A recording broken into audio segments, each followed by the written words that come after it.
Now, how many of you like to snooze? You know what I'm talking about. We're all guilty of it. After those late nights, you set the alarm knowing that you are not going to make it. Well, research shows that in Britain, we lose 2 days every year just because we snooze so much. That's actually quite staggering, isn't it? It is indeed. Well, here's Sabir Bhatti on why it's better to have just one alarm.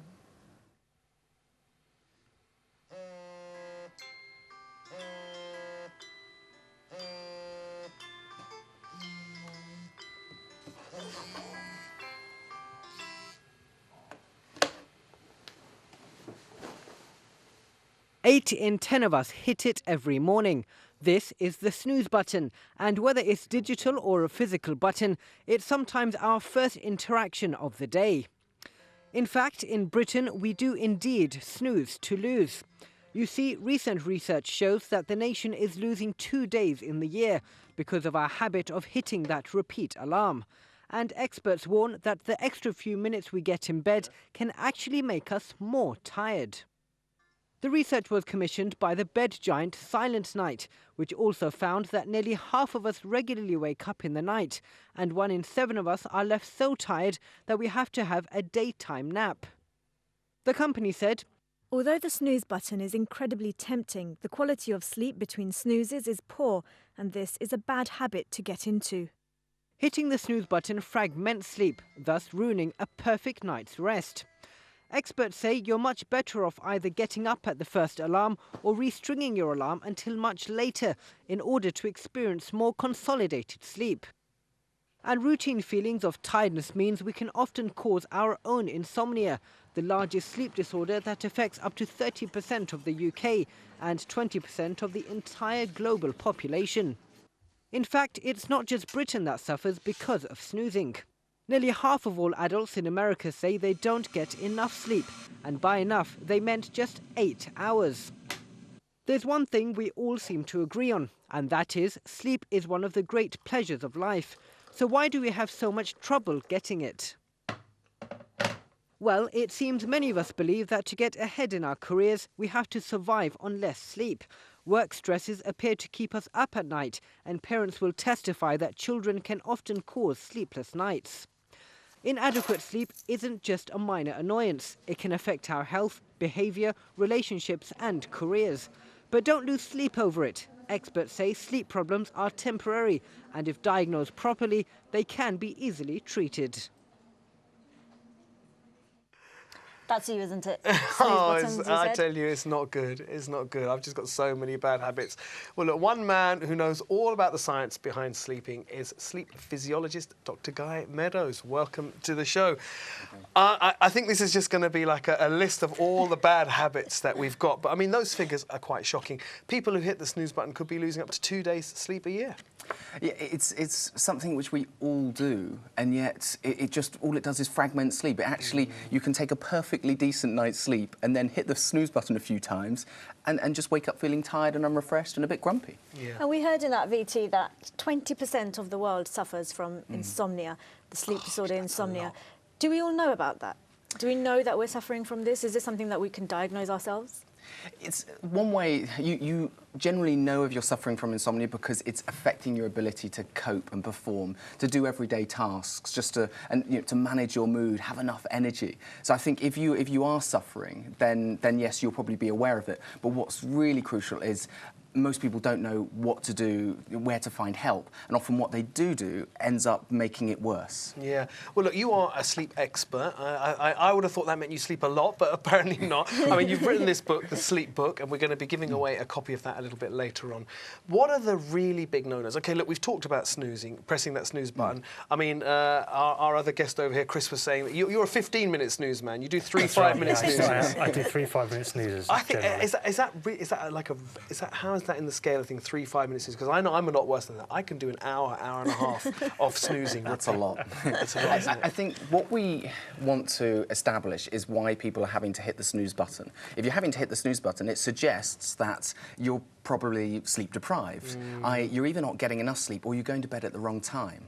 And one of the problems that we're faced at the moment is that there's the distinction between sort of daytime activities and nighttime activities has become blurred. So people's daytimes are creeping into the nighttime. Yeah. And so we either delay sleep because we're watching telly or on our gadgets, or actually the devices themselves, the light that they're emitting, is actually telling our brain to go to bed later. It's saying that you're Stay still awake. awake. It's saying it's still daylight. Exactly. You know, our sound man, I have to use this phrase, I'm sure he won't mind me saying, because I said to him, why do you keep pressing the snooze button? He said, when you press the snooze button, you taste your sleep. he said, because if you're asleep, you don't know you're asleep. And I like that phrase. Yeah, that's true. But you know what we do at the Sleep School is we have this sort of vision where we'd like to help everyone to perform at their very best during the day by learning how to sleep well at night naturally.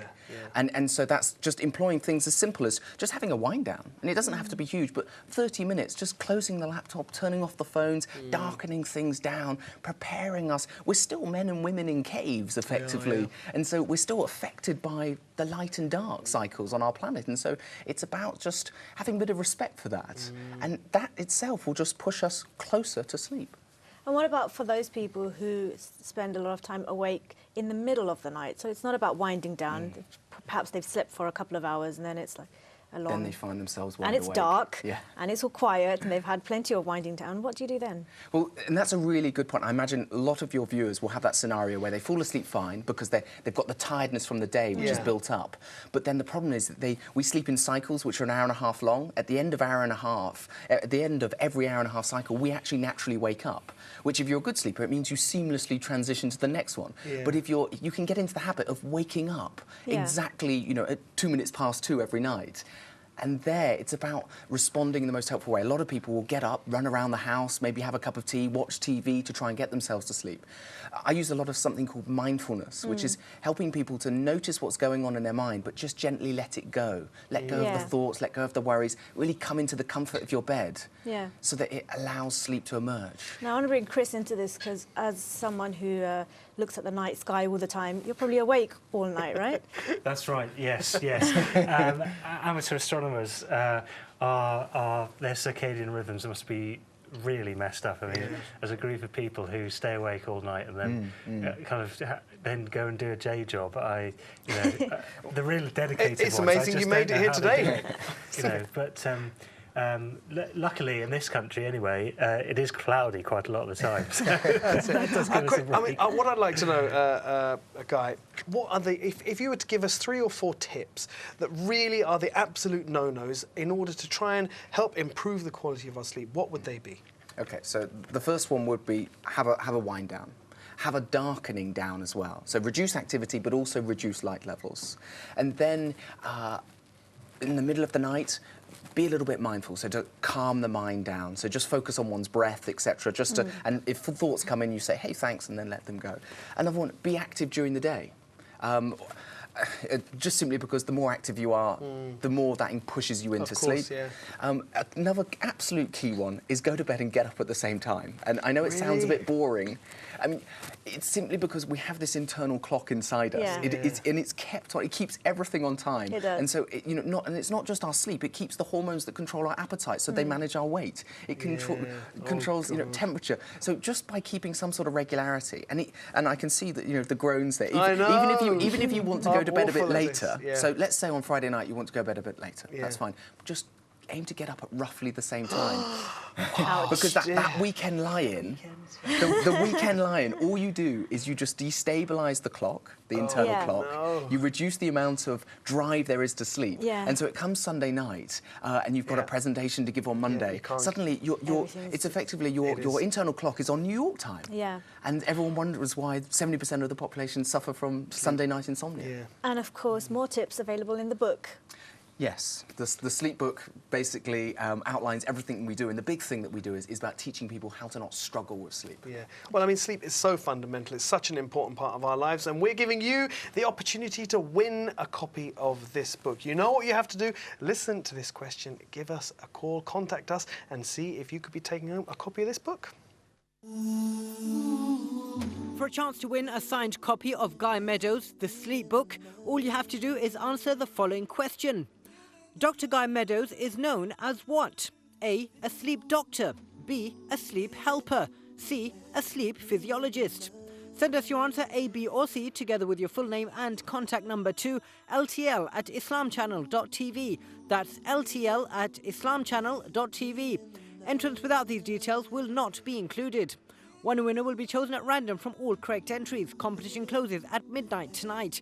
Entries made after this will not be counted. For full terms and conditions, visit www.islamchannel.tv. Living the life.